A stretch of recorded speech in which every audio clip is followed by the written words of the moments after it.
ಏನ್ ಕರ್ಮನಮ್ಮಿ ನಮ್ದು. ಮಗಳ ಮೇಲೆ ಕೈ ಮಾಡ್ತಾನೆ ಅಂತ ಗೊತ್ತಿದ್ರು ನಾವೆಲ್ಲ ನೋಡ್ಕೊಂಡು ಸುಮ್ಮನೆ ಕೂತಿದೀವಲ್ಲ. ಕೈ ಮಾಡ್ತಾವನೆ ಅಂತ ಗೊತ್ತಾದ ತಕ್ಷಣನೇ ಅವ್ನು ಕೊರಟ್ ಬಟ್ಟೆ ಹಿಡ್ಕೊಂಬಂದು ತದಕ್ ಬಿಡ್ಬೇಕಾಗಿತ್ತು. ತೆಪ್ ಮಾಡ್ಬಿಟ್ಟೆ ಕಣಮ್ಮಿ, ನಾನು ತೆಪ್ ಮಾಡ್ಬಿಟ್ಟೆ. ಶಿವ ಶಿವ, ಅಳಿಯಂದ್ರಿಗೆ ಹೊಡಿಯೋದಾರಿ? ಯಾವ ಸೀಮೆ ಅಳಿಯನಮ್ಮಿ ಅವನು? ನನ್ನ ಮಗಳನ್ನ ಗಂಟೆ ಹಾಕೊಂಡ್ಮೇಕೆ ಕಣ್ಣೀರಲ್ಲೇ ಕೈ ತೊಳ್ಸ್ಬಿಟ್ಟವನು ಅವಳಿಗೆ. ಆ ಬಡ್ಡಿ ಐದ ಅವನ್ ಮಕ ನೋಡ್ತಾ ಇದ್ರೆ ಹಾಕೊಂಡ್ ಚಚ್ಚು ಬಿಡೋಣ ಅನಿಸ್ತದ ನನಗೆ. ನೋಡಕ್ ಒಳ್ಳೆ ಕಳ್ಳನ್ ತರ ಅವನೇ.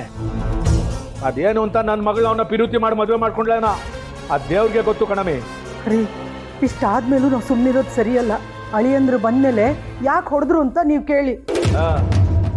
ಅಪ್ಪಯ್ಯ, ಯಾರು ಕೊಡಿದ್ರು ಅಂತ ನೀವಿಬ್ರು ನೋಡಿದ್ರಾ? ಇಲ್ಲ ಕಲ. ಮತ್ತೆ ಅದ್ ಹೆಂಗ್ ಹೇಳಿರಿ ಭಾವನೆ ಸಿಂಚು ಕೊಡಿದ್ರು ಅಂತ? ಪ್ರತ್ಯಕ್ಷವಾಗಿ ಕಂಡ್ರು ಪ್ರಮಾಣಿಸಿ ನೋಡ್ಬೇಕಂತೆ. ಲೈ ಸುಮ್ಮನೆ ಕೂತ್ಕೊಳ್ಳ. ಹಂಗಾದ್ರೆ ನಾವು ಹೊಡಿದ್ರೆ ಸುಳ್ಳಲ್ಲ. ಹೊಸಿ ತಡ್ಕೊಳ್ಳ, ಆ ಬಡ್ಡಿ ಆಯ್ತಾ ಬರಲಿ.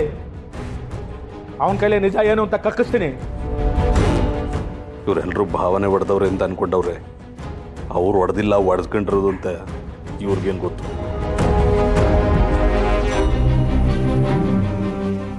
ಲೇ ಬಡ್ಡಿ ಆಯ್ತನೆ ಬಾಲ ಇಲ್ಲಿ. ಮಾವ, ನಿನಗೆ ಮಾವ ಅಂತ ಕರಿಬೇಡ. ನೀನೇನಾದ್ರು ಮಾವಾಗಿವ ಅಂತ ಕರೆದ್ರೆ ಬಡ್ಡಿ ಆಯ್ತನ ಗ್ರಾಚಾರ ಬಿಡ್ಸ್ಬಿಡ್ತೀನಿ ನಿನಗೆ. ಆ ಯೋಗ್ಯತೆ ಇಲ್ಲ ನಿನಗಿಲ್ಲ ಕಣ. ಅದಕ್ಕೂ ಯೋಗ್ಯತೆ ಇರಬೇಕು. ಅವ ಸಿಂಚನ ಬಾರವ ಇಲ್ಲಿ.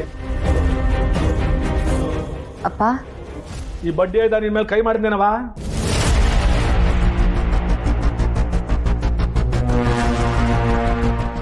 ಯಾಕವ ಮಕ್ಮಕ ನೋಡ್ತಿದ್ಯಾ? ನೀನೇನು ಹೆದರ್ಕಬೇಡ. ಅದೇನ್ ನಡೀತು ಅಂತ ಅವತ್ತು ಹೇಳವ. ಇಲ್ಲಪ್ಪ, ಅವ್ರು ನನ್ನ ಮೇಲೆ ಕೈ ಮಾಡಿಲ್ಲ. ಪಾಪ ಅವ್ರು ಯಾಕೆ ಹೊಡಿತಾರೆ ಹೇಳು? ಇದೇನಮ್ಮ ಸಿಂಚನ, ಹೊಡೆದಿದ್ದ ಶಬ್ದ ಇಲ್ಲಿವರೆಗೂ ಕೇಳಿಸಿದೆ. ನೀನ್ ನೋಡಿದ್ರೆ ಇನ್ನೂ ಅಳಿಯಂದ್ರ ಪರವಾಗಿ ವಹಿಸ್ಕೊಂಡು ಮಾತಾಡ್ತಿದ್ಯಲ್ಲ. ಈಗ ಏನಾರ ಭಾವ ಬಾಯ್ ಬಿಟ್ರೆ ಇರೋ ಗೌರವನು ಕಳ್ಕೊಬಿಡ್ತಾರೆ. ಹರಿ, ಯಾಕೆ ಸುಮ್ಮನೆ ಇದ್ದೀರಾ? ಒಳಗೇನಾಯ್ತು ಅಂತ ಎಲ್ರಿಗೂ ಹೇಳಿ. ಅದು ಮಾವ, ಒಳಗಡೆ ಇದು ಸಿಕ್ಕಾಪಟ್ಟೆ ಸೊಳ್ಳೆಗಳು ಮಾವ. ಕಾಯಿಲ್ ಹಾಕಿದ್ರೆ ಕೆಮಿಕಲ್ಸ್ ಅಲ್ವಾ, ಅದಕ್ಕೆ ಅದನ್ನು ತೆಗೆದು ಬಿಟ್ಬಿಟ್ಟೆ. ನಾನೇ ಒಂದೊಂದನ್ನು ಹುಡುಕಿ ಹಾಡು ಸಾಯಿಸ್ತಿದ್ದೆ. ನೋವಾಗಲ್ವಾ ಪಾಪ, ಅದಕ್ಕೆ ಸೊಳ್ಳೆಗಳು. ಏನವ ಸಿಂಚನ, ಆ ಬಡ್ಡಿ ಇದು ಹೇಳ್ತಾರದು ಇಟ್ವೆಯಾ? ಹಾ ಅಪ್ಪ.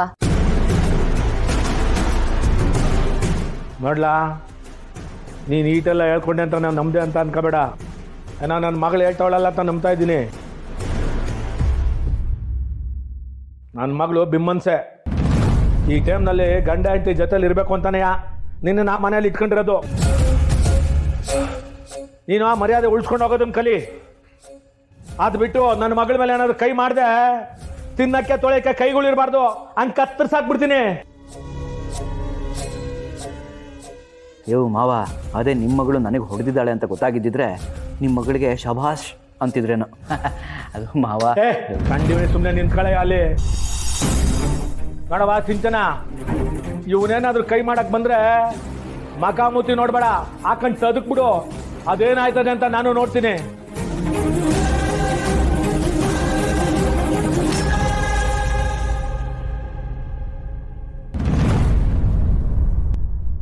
ಹೊಡೆಯೋದೇನು ಆಲ್ರೆಡಿ ಬಿದ್ದಿದೆ. ನೀವು ಹೇಳ್ದೇನೆ ಒಂದು ಕೊಟ್ಟಿದ್ದಾಳೆ. ಈ ಥರ ನೀವು ಮೊದಲೇ ಹೇಳ್ಬಿಟ್ಟಿದ್ರೆ ಅಷ್ಟೇ, ಸಾಯಿಸೇ ಬಿಟ್ರೋಳು. ಇದೇನು ಮೇಡಮ್ ಅವರೇ, ಇಂಥ ಬಾಟ್ಲುಗಳನ್ನ ತಂದಿದ್ರಾ? ಸಿದ್ದು ಅವರೇ, ಈಗ ಸದ್ಯಕ್ಕೆ ಇದೆಲ್ಲ ಖಾಲಿ ಬಾಟ್ಲು. ಆದರೆ ನಮ್ಮ ಕಂಪನಿ ಸ್ಟಿಕ್ಕರ್ ಹಾಕಾದ್ಮೇಲೆ ನಮ್ಮ ಕಂಪನಿ ಬಾಟ್ಲ್ ಆಗುತ್ತೆ.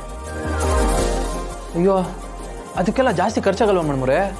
ಸಿದ್ದು ಅವರೇ, ಈಗ ಬರ್ತಿರೋ ಆರ್ಡರ್ಗಳನ್ನ ನೋಡಿದ್ರೆ ಯಾಕೋ ಮುಂದೆ ಇನ್ನೂ ಜಾಸ್ತಿ ಆರ್ಡರ್ ಬರುತ್ತೆ ಅಂತ ಅನ್ನಿಸ್ತಿದೆ.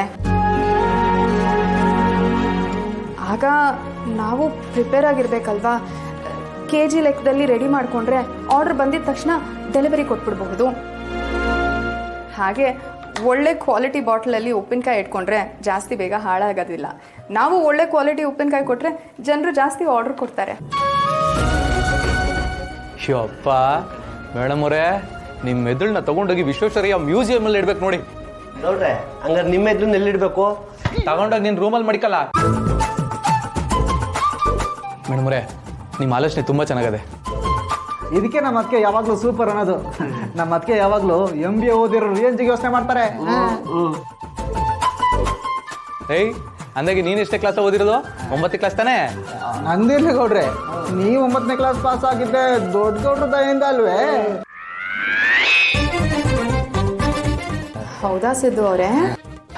ಏ ಹಂಗೆಲ್ಲ ಏನು ಇಲ್ಲ ಮೇಡಮ್ ಅವರೇ, ನಾನು ತುಂಬ ಕಷ್ಟಪಟ್ಟು ಓದಿ ಪಾಸ್ ಆಗಿರೋದು. ನಾನು ಓದ್ಬೇಕಾದ್ರೆ ಅವಾಗ ತುಂಬ ಭಯ ಪಡೋರು ನಮ್ಮ ಮೇಷ್ಟ್ರುಗಳೆಲ್ಲ, ಇವನು ಎಲ್ಲಿ ದೊಡ್ಡ ವ್ಯಕ್ತಿ ಆಗ್ಬಿಡ್ತಾನೆ ಅಂತ. ಈ ನನ್ನ ಮಕ್ಕಳು ಸುಮ್ಮನೆ ರೇಗಿಸ್ತಾರಷ್ಟೇ. ಇದು ನಾನು ನಂಬಕ್ಕಿಲ್ಲ ಬಿಡಿ ಗೌಡ್ರೆ. ಕಷ್ಟಪಟ್ಟು ಓದಿದ್ರೆ 10ನೇ ಕ್ಲಾಸ್ ಪಾಸ್ ಆಗಬೇಕಿತ್ತಲ್ವಾ? ನಾನು 9ನೇ ಕ್ಲಾಸ್ ಪಾಸು, ನೀವು 10ನೇ ಕ್ಲಾಸ್ ಪೇಸು. ಇದೆಲ್ಲ ಬೆಟ್ರೆ ಯಾರು? ಲೈ ನೋಡ್ಲಾ, ಇಲ್ಲಿ ಓದಲ್ಲಿ ಗೆದ್ದಿರೋರ್ಗಿಂತ ಬದುಕಲ್ಲಿ ಸೋತಿರೋರೆ ಜಾಸ್ತಿ ಗೆದ್ದಿರೋದು.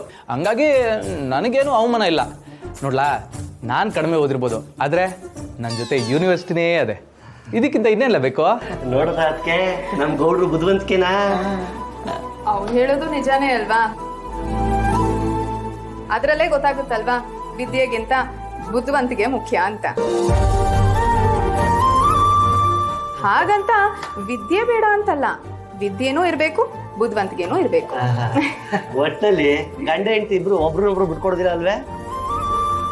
ಏಯ್, ಹೆಂಗ್ಲ ಬಿಟ್ಕೊಡಕ್ಕಾಯ್ತದೆ? ನಾವು ಮದ್ವೆ ಆಗಿರೋದು ಒಟ್ಟಿಗೆ ಬಾಳೋದಕ್ಕೆ ಹೊರತು ಒಬ್ಬರನ್ನೊಬ್ರು ಬಿಟ್ಕೊಡೋದಕ್ಕಲ್ಲ. ಏನಂತೀರ ಮೇಡಮ್ ಅವರೇ? ಲೈ, ಆ ಸ್ಟಿಕ್ಕರ್ ತಗೊಂಬರಲ್ಲ, ಇದಕ್ಕೆಲ್ಲ ಹಚ್ಬಿಡುವ.